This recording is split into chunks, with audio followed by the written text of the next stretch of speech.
നമസ്കാരം. ഞാൻ നിങ്ങളുടെ സ്വന്തം ശരവൺ മഹേശ്വർ. കൃഷ്ണശിലയായി എന്ന എൻ്റെ പ്രോഗ്രാമിലെ 32ാമത്തെ എപ്പിസോഡാണിത്. ഇന്ന് ഞാൻ നിങ്ങളോട് പറയുന്നത് പ്രശസ്ത നർത്തകിയും നടിയുമായ അന്തരിച്ച ഉർവശി മോനിഷയെക്കുറിച്ചിട്ടാണ്. ആകെ 2 തവണ മാത്രമേ നേരിൽ കാണാനും സംസാരിക്കാനും കഴിഞ്ഞിട്ടുള്ളൂ. ഒന്ന് ഋതുഭേദത്തിൻ്റെ സെറ്റിൽ വെച്ചിട്ടാണ്. 10-12 ദിവസം ആ സെറ്റിൽ ഞാനും ഉണ്ടായിരുന്നു. മോനിഷയും മറ്റനേകം കലാകാരന്മാരും ഉണ്ടായിരുന്നു. മോനിഷയെക്കുറിച്ച് പറയാനുള്ള കാരണം തന്നെ ആദ്യ ചിത്രത്തിലൂടെ തന്നെ മികച്ച നടിക്കുള്ള ദേശീയ പുരസ്കാരം നേടുക എന്നത് ഒരു വലിയ കാര്യമായി തോന്നുന്നു. ദൈവത്തിൻ്റെ അനുഗ്രഹം എന്ന് പറയാവുന്ന ഒന്ന്. ഇന്ത്യൻ സിനിമാ മേഖലയിലെ ഓരോ അഭിനേത്രിയുടെയും മോഹത്തിൽപ്പെടുന്ന ഒന്ന് ഉർവശി അവാർഡ്.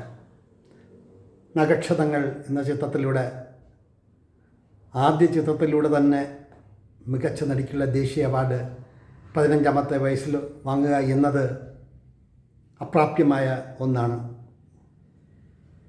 ഋതുഭേദത്തിൻ്റെ സെറ്റിൽ മോനിഷയും മോനിഷയുടെ അമ്മയും മോനിഷയുടെ അച്ഛനും സകുടുംബം ആ ചിത്രത്തിൻ്റെ ചിത്രീകരണ വേളയിൽ പങ്കെടുത്തിരുന്നു.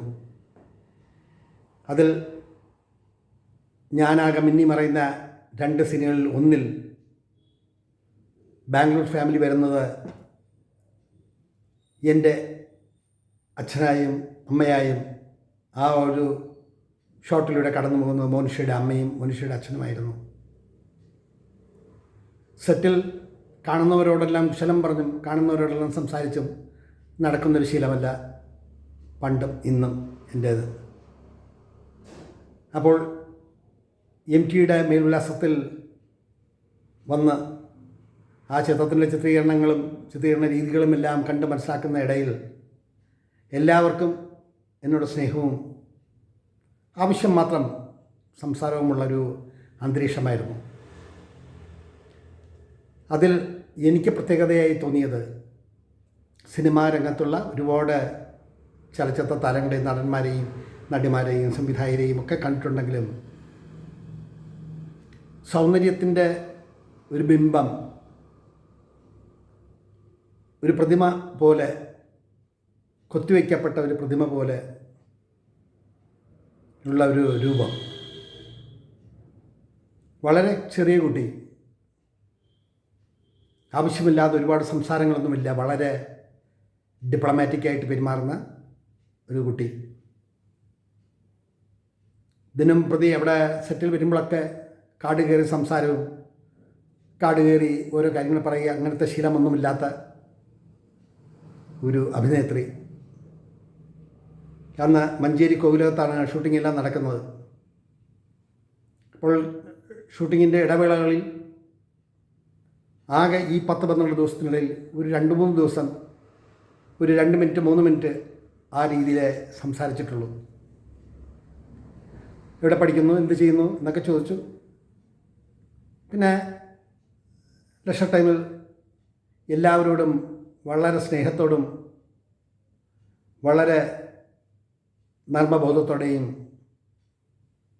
പെരുമാറുന്ന ഒരു അഭിനേത്രി. അതാണ് ഞാൻ സൂചിപ്പിക്കാൻ തന്നെ കാരണം. ഓരോ കാര്യങ്ങൾ സംവിധായകൻ പറയുമ്പോൾ അത് ഉൾക്കൊള്ളുന്നൊരു രീതി ഞാൻ കണ്ട മികച്ച സൗന്ദര്യമുള്ള ഒരു നടി. മറ്റുള്ളവർ സൗന്ദര്യമില്ല എന്നല്ല, മേക്കപ്പ് ചെയ്ത് കഴിഞ്ഞാൽ ഒരു അപ്സരസായി മാറുന്നൊരു രൂപം. അത്രമാത്രം സൗന്ദര്യ നിദർശനമാണ് ആ കുട്ടി.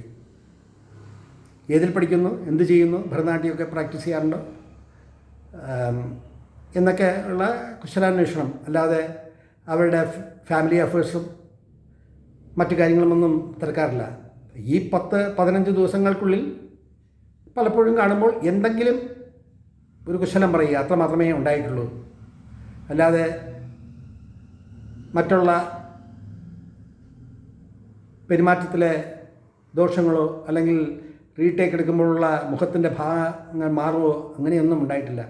അതിൽ എനിക്ക് ഏറ്റവും മനസ്സിൽ തങ്ങി നിൽക്കുന്ന ഒരു രംഗം, സിനിമ പഠിക്കാനാണല്ലോ ഞാനും ചെന്ന് നിൽക്കുന്നത്. അതിൽ തലേ ദിവസം മോനിഷയെ കല്യാണപ്പെണ്ണായി ഒരുക്കി നിറച്ച് മുല്ലപ്പൂവൊക്കെ വെച്ച് നെടുത്തളത്തിലേക്ക് കൊണ്ടുവരുന്നൊരു രംഗമുണ്ട്. ഗീതയും ശ്രീതിലകനും അങ്ങനെ നിരവധി അഭിനേതാക്കൾ പങ്കെടുക്കുന്ന ഒരു രംഗമാണ്. അങ്ങനെ വിനീതിനെ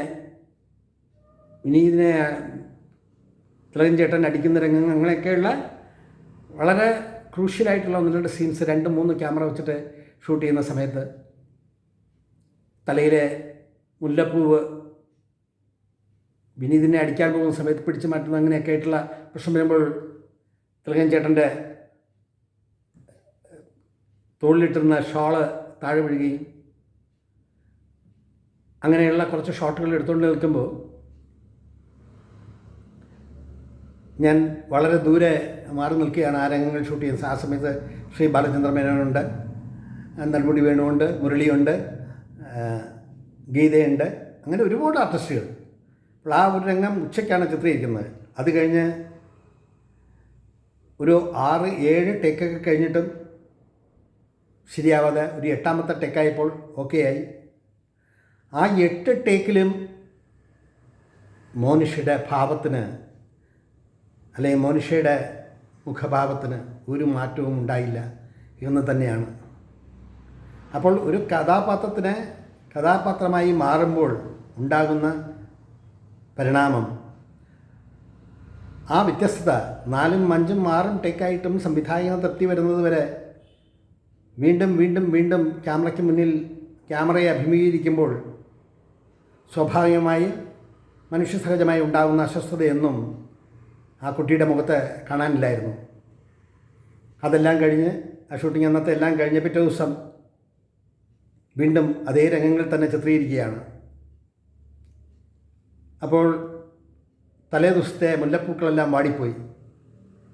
വീണ്ടും അത് സെറ്റിൽ അവിടെ അടുത്തുനിന്ന് എവിടുന്നെങ്കിലും വാങ്ങാം എന്ന് കരുതി രാവിലെ എല്ലാവരും വന്നത് കഴിക്കുമ്പോൾ അതിൻ്റെ കണ്ടിന്യൂവേഷൻ സീൻസാണ്.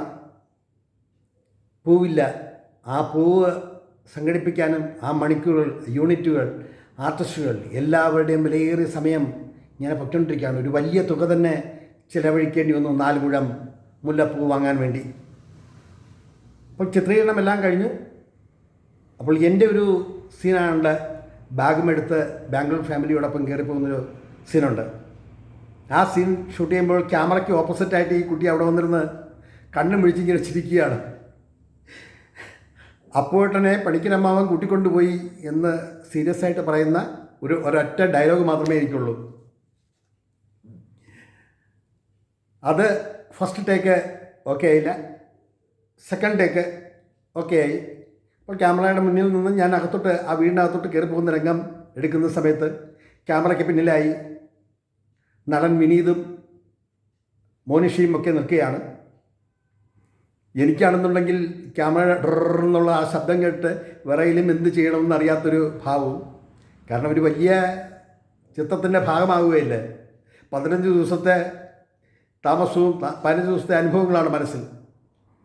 അപ്പോൾ ക്യാമറയ്ക്ക് പിന്നിലായിട്ടിരുന്ന് മോനിഷ ഇങ്ങനെ കണ്ണുരുട്ടി കാണിക്കുന്നു, ചിരിക്കുന്നു, ഇങ്ങനെ കരയുന്ന പോലെ ഭാവിക്കുന്നു. ഇതെല്ലാം കാണുമ്പോൾ ആ കുട്ടിത്തം. അത് കഴിഞ്ഞ് 3ാമത്തെ ടേക്ക് ഓക്കെ ആയി. അത് കഴിഞ്ഞ് പുറമേക്ക് വന്നു, ഇന്ത്യയെ കണ്ടു. സർ ഞാൻ പോട്ടെ, ഇനി സീൻസും ഇല്ല, ക്ലൈമാക്സിൽ കൂടെ ഉണ്ട് ശരവൺ, അതുകൂടെ കഴിഞ്ഞിട്ട് പോകാൻ 2-3 ദിവസം കൂടെ കഴിഞ്ഞിട്ട് പോകാം എന്നൊക്കെ പറഞ്ഞു. ആ വിവരങ്ങൾ വന്ന് പറയാൻ വേണ്ടിയല്ല ഞാനിത് പറഞ്ഞത്. ആ നിഷ്കളങ്കമായ ആ അഭിനേത്രിയുടെ ഭാവം, കലയിലും അഭിനയത്തിലും ഒക്കെ മികവുറ്റ ഒരു താരം, ഉദിച്ച ഉടനെ തന്നെ അസ്തമിക്കേണ്ടി വന്നൊരു താരം. ആ സെറ്റിൽ എല്ലാവരോടും നിഷ്കളങ്കമായിട്ടുള്ള പെരുമാറ്റം. ഞാനൊരു നടിയാണ്, അല്ലെങ്കിൽ ഞാനൊരു വലിയ അഭിനേത്രിയാണ് ഒന്നും ഒരു ഭാവവും ഇല്ലാതെ സെറ്റിൽ കൊടുക്കുന്ന സമയാസമയത്തുള്ള ആഹാരമൊക്കെ വാങ്ങിച്ച് കഴിച്ച് ഓരോ ആർട്ടിസ്റ്റുകളുടെ പിന്നിലും ഇങ്ങനെ കറങ്ങിത്തിരിഞ്ഞ് നടന്ന് ആ ലൊക്കേഷനിൽ തന്നെ ഒരു വാനമ്പാടിയെപ്പോലെ, ഒരു തത്തയെപ്പോലെ ഇങ്ങനെ പാറിപ്പടർന്ന് നിന്ന ഒരു താരം. 4-ാമത്തെയോ 5-ാമത്തെ ദിവസം കഴിഞ്ഞ് ഉച്ചയൂണ് കഴിഞ്ഞ് വെളിയിലുള്ള ഊഞ്ഞാലിൽ വെറുതെ ഇരുന്ന് ഞാനിങ്ങനെ ആടിക്കൊണ്ടിരിക്കുകയാണ്. നല്ല തിളച്ച് മറിയുന്ന ചൂടാണെങ്കിലും നല്ല കാറ്റുമുണ്ട്. വെള്ള പാവാടയും ധാവണിയും ധരിച്ച് വെളിയിൽ ഇങ്ങനെ നടന്നു വന്ന് അടുത്തോട്ട് വന്നിട്ട്, അങ്കിളിന് ഈ സിനിമയിൽ ഒരു സീനേ ഉള്ളൂ എന്ന് വെച്ചാൽ, അതെ, ഈ ഒരു സീനിന് വേണ്ടിയിട്ടാണോ ഇത്ര ദിവസം ഇവിടെ താമസിക്കുന്നത്? അപ്പോൾ ഞാൻ തിരിച്ചു ചോദിച്ചു, എന്തെങ്കിലും ബുദ്ധിമുട്ടുണ്ടോ? ഉണ്ടെങ്കിൽ പറയണം. അല്ല, ഞാൻ വെറുതെ ചോദിച്ചു എന്നേ ഉള്ളൂ. നക്ഷത്രങ്ങൾ കണ്ടോ? നക്ഷത്രങ്ങളിലെ എൻ്റെ അഭിനയം എങ്ങനെയുണ്ട്? അത്ര ഗംഭീരം എന്നൊന്നും പറയാൻ പറ്റില്ല, ഒരു നോർമൽ പ്രസൻറ്റേഷൻ എന്ന് പറഞ്ഞപ്പോൾ ആ മുഖം ഒന്ന് വാടി. അത്രയേ ഉള്ളൂ എന്ന് ചോദിച്ചു. നമ്മുടെ കുട്ടി നല്ല പ്രകടനമായിരുന്നു, നല്ല പെർഫോമൻസ് ആയിരുന്നു. അതിലെ ഫ്രെയിം ബൈ ഫ്രെയിമായിട്ട് എനിക്ക് ഓർമ്മയുണ്ട്. ഞാൻ വെറുതെ കളിയാക്കാൻ വേണ്ടി പറഞ്ഞതല്ലേ എന്ന് പറഞ്ഞു. അപ്പോൾ ഒന്ന് ചിരിച്ചു. എന്നിട്ട് ഞാൻ ചോദിച്ചു, എന്താ പെട്ടെന്ന് ഞാനിങ്ങനെ റിയാക്ട് ചെയ്തപ്പം? അത് ആർക്കായിരുന്നാലും അങ്ങനെ പറയുമ്പോൾ ഒരു സങ്കടം പറ്റില്ലേ? നമ്മൾ സങ്കടപ്പെടാൻ എന്തിരിക്കുന്നു? വിമർശനങ്ങളെ നേരിട്ടാൽ മാത്രമേ വളരാൻ കഴിയുള്ളൂ. എല്ലാവരും നല്ലതാണ് എന്ന് പറയുമ്പോൾ ഒരാളെങ്കിലും അത്ര ഇതൊന്നും പറയാനില്ല എന്ന് പറയുമ്പോൾ അതിനെ നേരിടാനായിട്ടുള്ള ഒരു മനോവൈഭവം ഉണ്ടാവണം എന്ന് പറഞ്ഞു. അപ്പം നമ്മൾ വെറുതെ നിൽക്കുകയാണെന്നുണ്ടെങ്കിൽ ആ ഊഞ്ഞാലിൻ്റെ പുറകിൽ നിന്നൊന്ന് തള്ളിത്തരാമോ എന്ന് പറഞ്ഞു. അയ്യടാ എന്ന് പറഞ്ഞിട്ട് അകത്തേക്ക് കയറി ഓടി. അത് കഴിഞ്ഞൊരു 10 മിനിറ്റ് കഴിഞ്ഞപ്പോൾ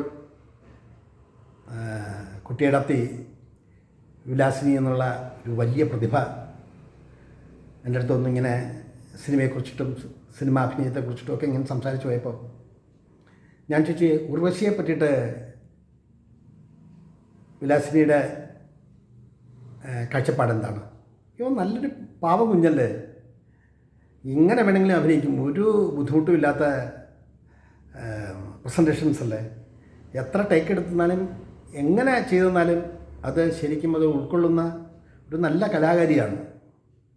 ആ കുട്ടിക്ക് ആദ്യ പടത്തിലെ തന്നെ ഉർവശി അവാർഡ് കിട്ടിയില്ലേ എന്നൊക്കെ ഇങ്ങനെ പറഞ്ഞു. അപ്പം മനുഷ്യയുടെ അമ്മ പുറമേ വന്ന് സംസാരിച്ചപ്പോൾ പറഞ്ഞു, നല്ല ഡാൻസ് ചെയ്യാനാണ്. ഞാൻ പറഞ്ഞ പത്മസുബ്രഹ്മണ്യത്തിൻ്റെ അത്ര നല്ല രീതിയിൽ ഡാൻസ് കളിക്കുമോ എന്ന് ചോദിച്ചപ്പോൾ എന്ന് ചിരിച്ചിട്ട്, പഠിപ്പിച്ചതേ ഞാനാ, അതുകൊണ്ട് അതിൻ്റെ ആദ്യാക്ഷരം മുതൽ നന്നായിട്ട് ചെയ്യുന്നത് കൊണ്ടാണ് അവൾക്ക് ഡാൻസിൽ മികവുണ്ടായത്.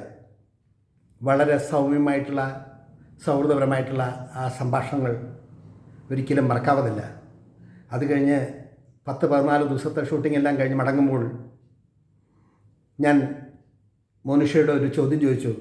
കാലം ഒക്കെ കഴിഞ്ഞ് വലിയ വിശ്രുത കലാകാരിയൊക്കെ ആയി മാറുമ്പോൾ ഇതേപോലെ മുഖം കാണിച്ച് എന്നെപ്പോലെയുള്ളവരെ ഓർമ്മിക്കുമോ എന്ന് ചോദിച്ചപ്പോൾ ഒരു ചിരിച്ചിരിച്ചിട്ട് ആകാശത്തൊട്ടൊക്കെ നിന്ന് നോക്കിയിട്ട് എന്നോട് പറഞ്ഞു, അങ്കിളെ, 100 കണക്കിന് മുഖങ്ങളാണ് കാണുന്നത്, അതിൽ എത്ര മുഖങ്ങൾ ഓർത്തു വയ്ക്കാൻ കഴിയും? ചിലപ്പം ഓർക്കാം, ചിലപ്പം ഓർക്കാതിരിക്കുകയും ചെയ്യാം. എന്തായാലും അന്നത്തെ നക്ഷത്രങ്ങളെക്കുറിച്ചിട്ടുള്ള മറുപടി എൻ്റെ മനസ്സിൽ കൊണ്ടു. ഞാനത് കൊണ്ടു നടക്കുന്നുണ്ട്. എങ്കിലും ആൾ പാവമാണ് കേട്ടോ. എന്നെ കണ്ടാൽ പാവമായിട്ട് തോന്നുന്നോ? പാവമാണ് എന്ന് പറഞ്ഞ് ആണ് ലാസ്റ്റ് കോൺവെർസേഷൻ. അതിനുശേഷം ഞാൻ പറഞ്ഞു, കാലത്തിൻ്റെ ഒഴുക്കിൽ നമുക്ക് എവിടെ വെച്ചെങ്കിലും കാണാം. ആ നടിയെക്കുറിച്ചിട്ടുള്ള ചില കാര്യങ്ങളാണ്. 1971 ജനുവരി 24 കോഴിക്കോട് പന്നിയങ്കരയിൽ ജനനം. ഭരതനാട്യത്തിന് ലഭിക്കുന്ന സംസ്ഥാന പുരസ്കാരമായ കൗശിക അവാർഡ് 15-ാം വയസ്സിൽ ലഭിച്ചു. സൈക്കോളജിയിൽ ബിരുദം നേടി. 1985 15-ാം വയസ്സിൽ നായികയായി നക്ഷത്രങ്ങൾ എന്ന ചിത്രത്തിലൂടെ. ആ ചിത്രത്തിലെ അഭിനയത്തിനാണ് ദേശീയ അവാർഡ് ലഭിച്ചത്. 25ഓളം ചിത്രങ്ങളിൽ അഭിനയിച്ചു. 1992 ഡിസംബർ 5-നുണ്ടായ അപകടത്തിൽ മരണപ്പെട്ടു.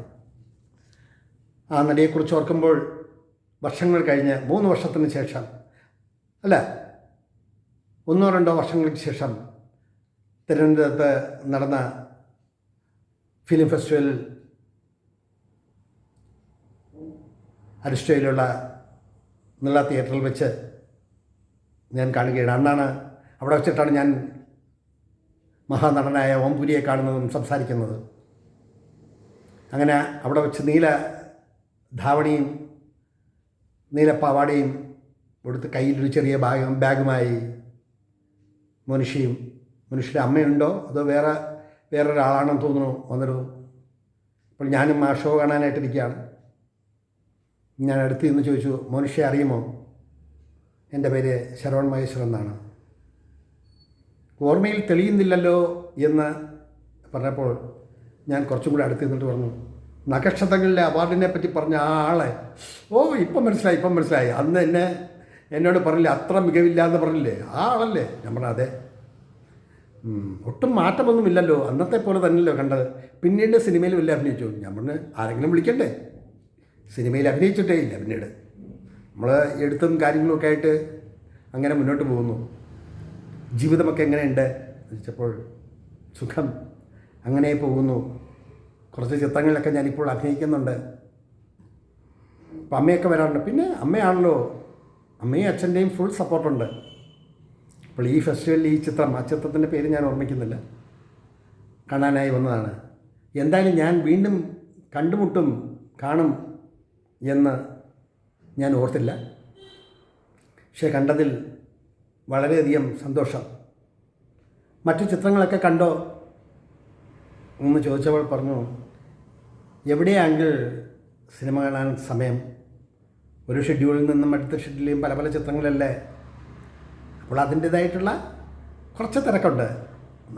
എന്തായാലും കാണാൻ കഴിഞ്ഞാലും സംസാരിക്കാൻ കഴിഞ്ഞാലും സന്തോഷം. വാതിൽ തുറക്കുന്ന എൻട്രൻസിൻ്റെ അവിടെ വെച്ചിട്ടാണ്, ഒരുപാട് ആളുകൾ തിങ്ങി നിറഞ്ഞ ഓഡിയൻസിനിടയിൽ വെച്ചിട്ടാണ് ഈ ചെറിയ സംഭാഷണം നടത്തിയത്. അങ്ങനെ മനുഷ്യാകത്തോട്ട് പോയി. അത് കഴിഞ്ഞ് കുറച്ച് സമയം കഴിഞ്ഞിട്ടാണ് ഞാൻ ഉള്ളിൽ കയറുന്നത്.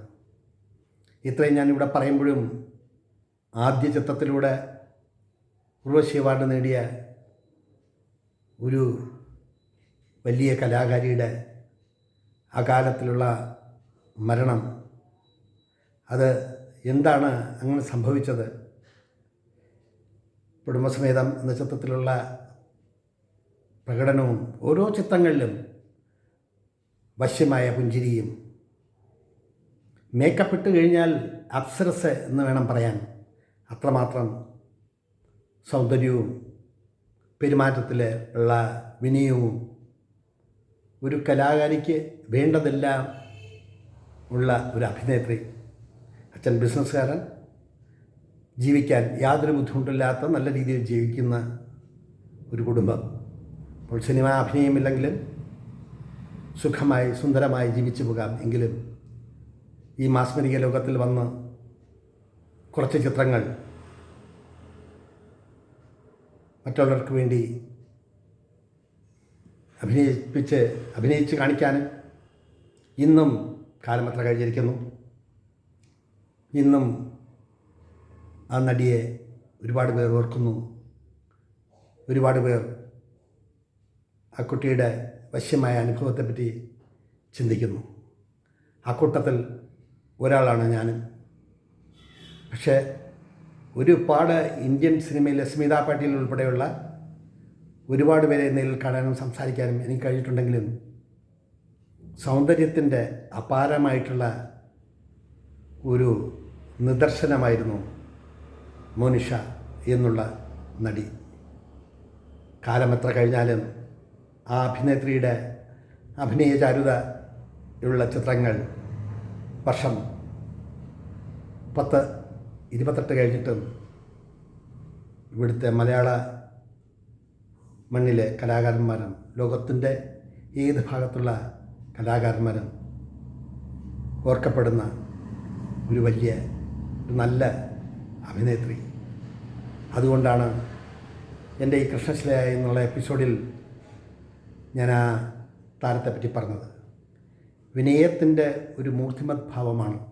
ആ 15 ദിവസം അവിടെ നിന്നപ്പോൾ ആഹാരത്തിൻ്റെ പ്രശ്നങ്ങളോ അല്ലെങ്കിൽ മറ്റ് പ്രശ്നങ്ങളോ ബുദ്ധിമുട്ടുകളോ ഒന്നുമില്ലാതെ വളരെ മാന്യമായി വളരെ ഹൃദ്യമായി ഓരോരുത്തരെയും അവരുടെ നിലയെയും വിലയെയും മനസ്സിലാക്കി പെരുമാറിയ ഒരു നല്ല കലാകാരി ആ കാലത്തിൽ ഈ ലോകത്തു നിന്നും വിട്ടുപോയിരിക്കുന്നു. കാണാൻ കഴിഞ്ഞു, ചില നാളുകളിൽ സംസാരിക്കാൻ കഴിഞ്ഞു. MTയുടെ മുന്നിൽ വെച്ച് തന്നെ സംസാരിക്കാൻ കഴിഞ്ഞു. അതൊക്കെ ഒരു വലിയൊരു സന്തോഷം നിറഞ്ഞ അനുഭവങ്ങളാണ്. കാലം മായ്ക്കാത്ത ഓർമ്മകളിൽ ഇവരെയും ഞാൻ ഓർത്തെടുത്തു എന്ന് മാത്രം. ഇവിടെ ചുരുക്കട്ടെ എൻ്റെ വാക്കുകൾ. നന്ദി, നമസ്കാരം.